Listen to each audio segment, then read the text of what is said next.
Debbie, I'm going to start off with this top line here, and I'm going to use, this is a 7/8 inch open cell backer rod. It looks to me like the size that's going to work well for us. Relatively easy to put in.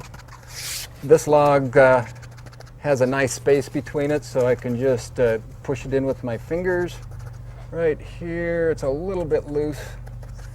Work it just a little bit. And I get to the corner, and I just pinch it off and rip it by hand. This starts off about the same size as the other joint, so the 7/8 open cell will work fine there.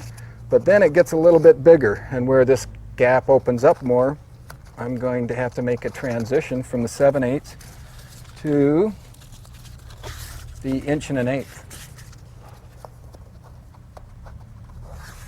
You want to make sure on your joints that you get your joints relatively nice so that there's a nice transition line there. This is a little bit big, so I'm having to push it in a little bit further, a little more pressure and compression. But now I get to a point where it's narrowed down again. I'm going to go back to the smaller.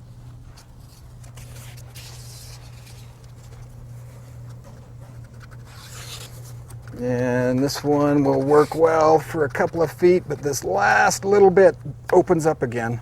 So I've got to go back to the larger size just to finish it up. Are those seams going to telegraph through the chinking?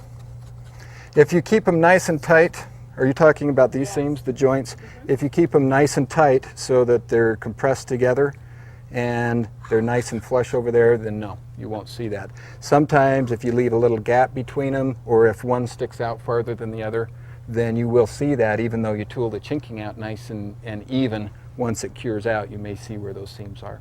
Okay. So it's important to lay it in nice and even and smooth.